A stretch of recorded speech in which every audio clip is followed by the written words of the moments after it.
Welcome to Itagonia. Today I kind of want to show you around the Speed Twin. It's a 2021 Triumph Speed Twin. Give you an idea as an owner, I have about 1,000 miles on it. I've done some upgrades. So I want to show you what I've done, what I think I've done to kind of improve the bike. And maybe some upgrades that you're considering that maybe I can help make a selection. So first off with the bike, I think it's just spectacularly beautiful, especially for, kind of the modern classic look. I think this bike's hard to beat. Triumph definitely does it the best in my opinion. The bike from the factory, it's a wonderful bike. The 1200cc high power engine is spectacular. She definitely pulls when you want her to. About 110 horsepower, I believe, and you feel it. It's not a sports bike. Don't treat it as a sports bike, but it's definitely sporty, if that makes sense at all. One of the best things I like about the bike, besides the engine, are these brakes. These Brembo brakes, they stop on a dime. They have great grip. One thing I noticed Triumph probably forgot is some grease behind the pads. So I get quite a bit of squeal on that front brake. Not under hard braking, but under softer braking, standard stoplight braking, you're gonna hear a little squeal. The suspension is kind of where it's lacking. So the front suspension, it works fine around town. Don't get me wrong, it's a good suspension. But as soon as you start pushing it, it really falls apart. The rear too, they're, I'm gonna say, semi-adjustable for preload only. And they work, they do their job. I've ridden with the pillion and, it's fine. It's not unsafe per se, but it could be much better. If you're pushing it in the twisties and the bike is loaded into a corner, squatting just under the G-force pressure, and then you hit a bump, you're gonna feel it shake. So that's something to keep in mind. I believe, in my opinion, I think that's more on the front suspension rather than the rear. But there are upgrades you can do. You can do the Öhlins, both in the front and the back, from the Thruxton RS. That seems to help. There's also some cartridge upgrades that you can slide in some new fork springs, etc. That helps. Tech Bike Parks makes a fairly cheap one that I hear is quite good. I think I might go with the Bi-Tubo ones in the future. But just to know, there are options for that, and there's things there to help you if you need it for the suspension. The seat I find quite comfortable, actually. It's not a bike for long road trips, although you probably could. It's more than adequate. Even with a pillion, she finds it fairly comfortable. The seating position for a pillion is fairly tucked. It's not the it's not an adventure bike, but it's quite comfortable.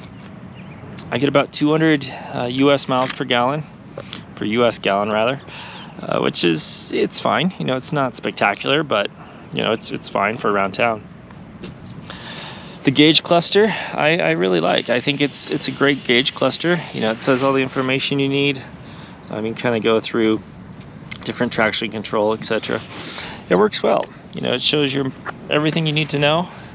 One thing, the fuel gauge I find isn't incredibly accurate, and it definitely takes some time after filling up before it reads your new tank. The mirrors I think look great. I think this is one of the only bikes that you don't need to change the mirrors at all on this type of bike. They look wonderful, and they work very well too. Very easy to see behind you, no shake. They're just great mirrors. I think a lot of people forget how important mirrors are in a motorcycle, and this motorcycle does it perfectly. To fill it up, this cap, this Monza cap, it's fake. Of course, you're not getting direct access. You do have to put in the key to be able to take that off, but it's a nice touch. It looks good. So what I've done to the bike to kind of make it my own, I'd say, a little bit more protection, is a tail tidy. I'm not sure this bike really needs one. It looks great without a tail tidy, but with the tail tidy, it looks even better, in my opinion. Kind of give you the overview of the bike. You can see it there. Looks great. And then here down below, this is kind of helpful in the sense of You know, you do get rocks thrown up off the tire here. I did add the bash plate. That helps quite a bit. That's from Moton Customs, and everything I mentioned here, I'll have links below in the description for you to check out. This radiator guard with the Union jack from Moton also, I think it looks great. It's very functional, easy to install, maybe a bit pricey, but you know, adds a little bit of detail and some protection, much better than the stock one. Same as the bash plate. I think that's almost necessary on a bike like this. You're getting a lot of road debris, and also to cover up that catalytic converter. I haven't done the X mount on this bike. I think it sounds great. I think the X mount, you know, might be something in the future, but for now, you know, to cover that up, this bash guard works wonderful. I also installed this headlight guard. Personally, I think, you know, it just looks really good. That's about it. I don't think it adds a lot of protection. It is plastic.